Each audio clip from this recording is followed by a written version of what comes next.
Hello, je suis très heureuse de vous retrouver aujourd'hui enfin pour une nouvelle vidéo YouTube. Bienvenue dans cet énorme, gigantesque, absolument affolant haul Frigane. Pour les personnes qui tomberaient par hasard sur cette vidéo et qui se demandent bien ce que ça peut être un haul Frigane, eh bien sachez que toutes les denrées alimentaires que je vais vous présenter aujourd'hui ont été trouvées dans les poubelles de supermarchés. Donc c'est un haul qui s'est étalé sur une semaine, ce n'est pas une prise unique, c'est plusieurs prises étalées sur une semaine, mais ce sont des produits qui ont été jetés par les supermarchés et qui doivent normalement être incinérés. Je souhaite me battre contre le gaspillage alimentaire. Je trouve que la nourriture qu'on peut trouver dans les poubelles des supermarchés ou des magasins bio est encore absolument consommable dans la majorité des cas. Dans tous les cas, si tu ne sais pas ce dont je parle précisément, je t'invite à aller voir juste ici ma vidéo qui porte exclusivement sur le friganisme. Qu'est-ce que c'est, comment en faire, quels sont les risques pour la santé, est-ce autorisé par la loi, etc. Tu trouveras absolument toutes les réponses à tes questions dans cette vidéo. Maintenant que l'intro est réalisée, je vais vous présenter sans plus attendre toutes les trouvailles qu'on a faites en friganisme cette semaine. On commence avec ces 15 pots de compote. Donc ce sont des compotes Andros sans sucre ajouté, ça tombe bien, ce sont mes préférés, pommes, poires. Donc j'aime beaucoup ce genre de produit, hyper pratique quand on est vegan. Ensuite, on a trouvé 3 paquets de pommes de terre en cubes cuites sous vide. Bon, c'est clairement pas les produits que je préfère dans l'absolu, mais pour un gratin par exemple, ça peut être vraiment délicieux, ou peut-être pour une salade, je ne sais pas. Mais en tous les cas, tant qu'on les trouve, on les prend, ça peut toujours servir. On a ensuite trouvé cette briquette de 350 g de sauce tomate cuisinée de la marque Heinz sans sucre ajouté. Ça c'est pas mal, ni sel. Pour ce genre de produit c'est hyper pratique, c'est des produits qui sont très simples et qu'on peut ajouter dans des préparations en ajoutant soi-même ses herbes fraîches, son sel, son poivre, etc.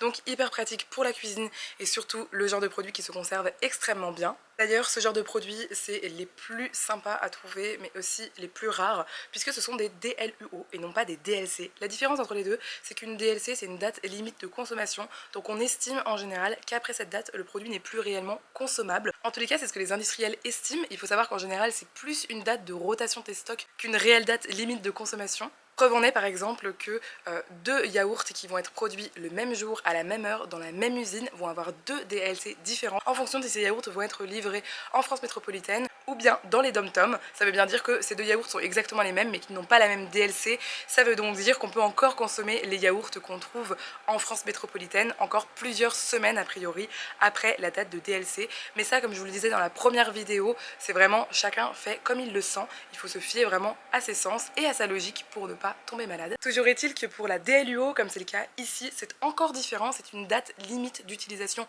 optimale. Cela veut dire qu'après cette date, les qualités gustatives par exemple du produit peuvent être légèrement altérées. Ça veut donc dire juste que le fabricant ou la fabricante ne garantit pas après cette date que le produit garde toutes ses qualités gustatives, mais en général il est encore parfaitement consommable et ce pendant encore plusieurs semaines voire plusieurs mois. Il fait super chaud, c'est la canicule, donc je me suis servi un petit verre avec du sirop de feuilles de figuier que j'ai fait maison, dont vous pouvez retrouver la recette sur mon compte Instagram et également sur mon compte TikTok. Je vous mettrai le lien en description. Et ensuite, je viens juste mettre de l'eau glacée ou bien par exemple de l'eau pétillante ou de la limonade si vous avez envie. En tous les cas, c'est absolument délicieux. Ça a un goût mi-coco, noisette et un goût un peu vert en fait, de figue verte. Enfin, la peau un peu d'une figue qui serait pas super mûre. En tous les cas, le mélange des trois est absolument excellent et avec une eau bien fraîche, c'est hyper désaltérant.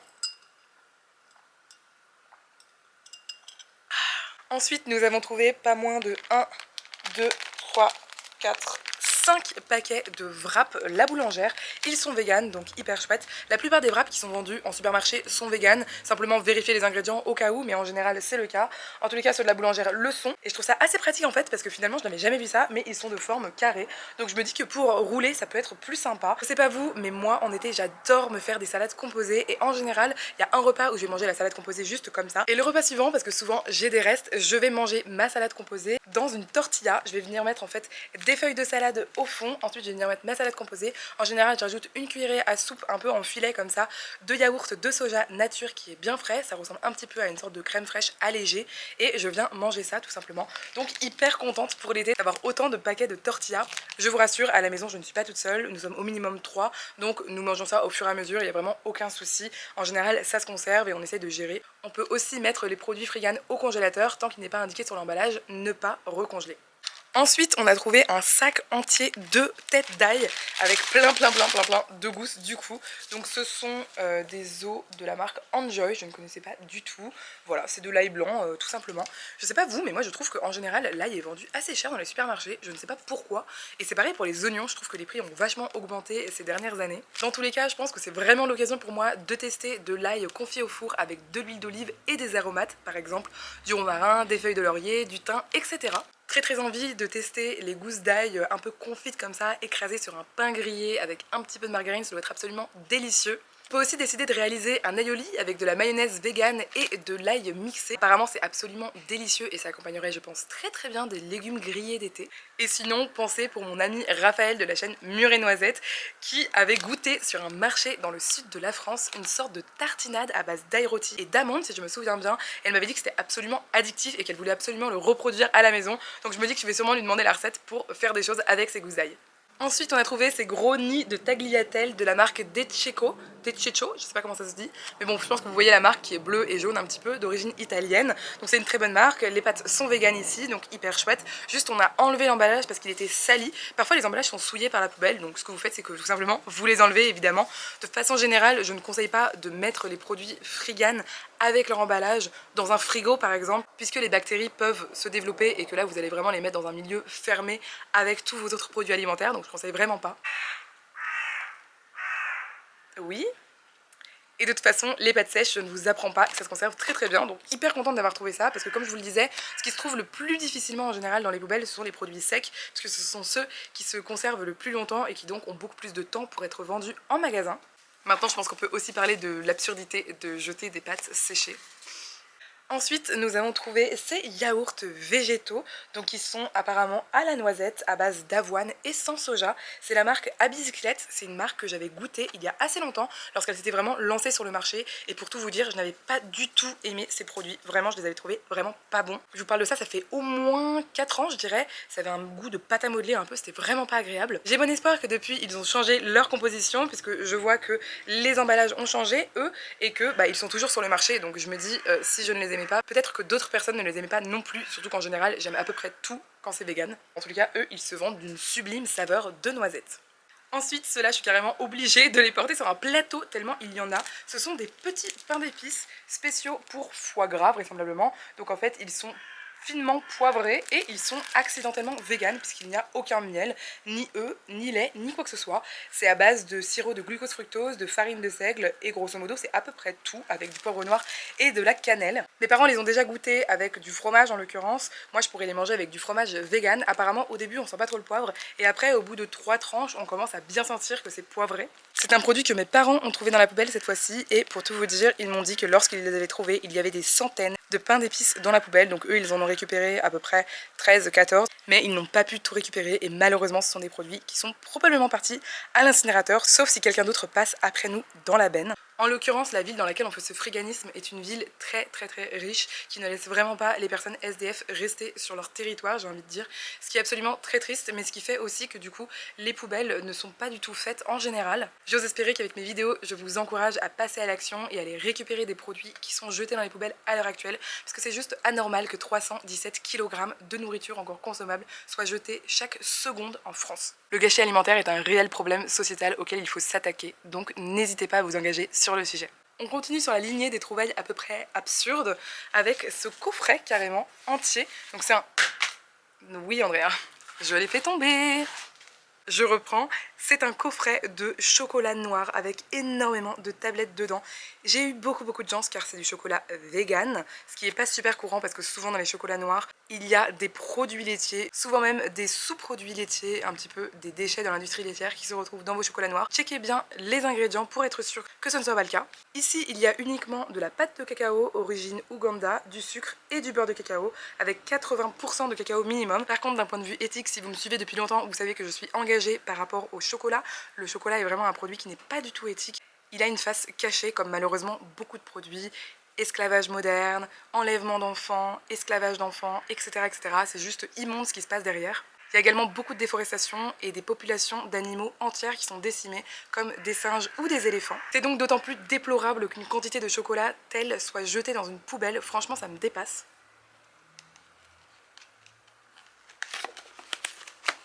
16, 17, 18, 19, 20. Donc voilà, dans ce carton, il y a 20 tablettes de chocolat absolument nickel qui ont été jetées. Je trouve ça très triste. En tous les cas, je vais partager autour de moi et je vais faire, eh bien, je pense, des gâteaux en fait et des desserts avec ce chocolat vegan. Nous avons ensuite trouvé 4 petits pots de compote pomme vanille. Cette fois-ci, il y a du sucre ajouté, mais c'est vraiment excellent. C'est un super dessert. C'est toujours la marque Andros. Ici, on a trouvé 4 nouveaux yaourts végétaliens d'une nouvelle marque.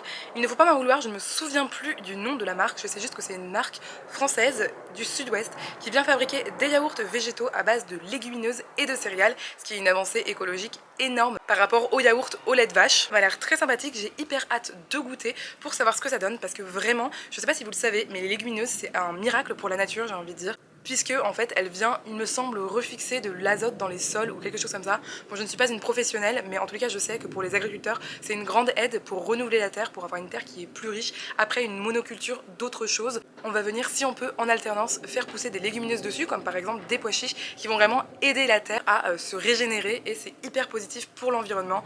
Donc non seulement en mangeant des légumineuses vous faites du bien à votre santé, mais en plus vous faites du bien à la planète. Alors là, si vous voulez me faire plaisir, ramenez-moi de... C'est bon, Avel, on ne dérange pas trop? Ça va, mon bébé? Oui, oh là là là là là là là là. Et, oh, attention, attention! Oh là là. Avel, arrête de faire des câlins à la caméra, s'il te plaît. Tu t'es couché par terre. En direct devant vos yeux ébahis, un chat très malheureux. Revenons-en à nos farines, j'ai envie de dire. Donc je disais, si vous voulez me rendre heureuse, revenez de Friganisme avec de la farine pour que je puisse faire de la boulange, car j'adore faire de la boulange, j'adore faire des brioches. Vous pourrez retrouver sur mon blog, sur mon Instagram, plein de recettes autour de la boulange, parce que vraiment il y avait une période de ma vie où je faisais de la boulange tous les week-ends, j'adorais vraiment ça. Donc là, trop heureuse de trouver de la farine de blé bio qui plus est, qui était juste un tout petit peu ouvert sur le dessus. Donc ils l'ont jeté pour cette raison, mais pour nous, aucune raison de ne pas l'utiliser et de ne pas faire de délicieuses brioches véganes. Non pas 2, non pas 4, mais bien 6 crèmes végétales fluides à base de coco de la marque Vivre Vert, qui est une marque que j'aime beaucoup, qui est apparue assez récemment sur le marché, il me semble. Ils disent que c'est idéal pour les desserts, je ne sais pas si c'est sucré ou non. Non, ce n'est pas du tout sucré, en fait c'est réalisé à base d'eau et d'extrait de coco, plus de protéines de pois, donc c'est légèrement protéiné je pense. Donc super contente parce que vraiment j'adore la crème végétale, j'en mets dans mes currys, même de la crème de soja. Sachez que vous pouvez faire un curry à base de crème de soja, crème fluide de soja, et que c'est absolument délicieux, c'est moins lourd qu'un curry au lait de coco, même si les currys au lait de coco sont absolument délicieux évidemment, mais d'un point de vue écologique c'est aussi un petit peu mieux.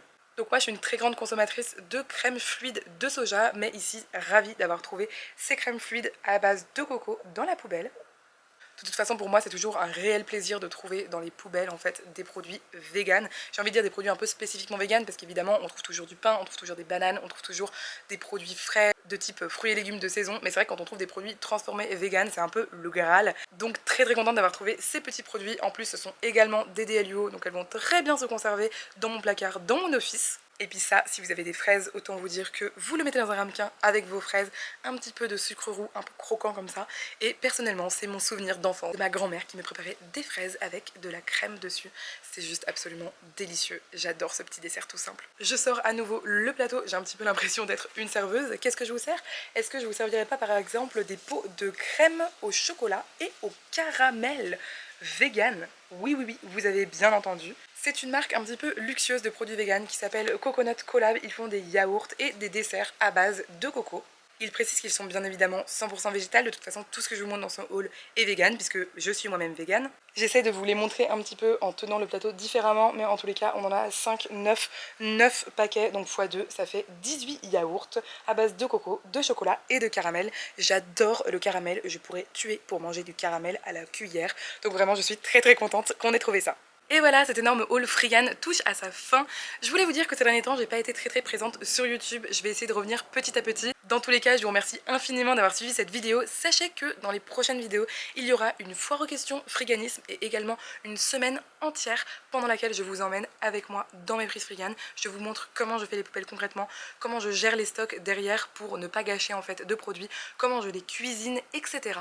Donc je pense que c'est une vidéo qui va en plaire à plus d'un et d'une d'entre vous. Si cette vidéo t'a plu, n'hésite surtout pas à t'abonner. Tu peux aussi me laisser un petit commentaire pour me dire si toi tu as déjà commencé à faire du friganisme ou si tu as des questions à propos du friganisme. Je serai ravie d'y répondre.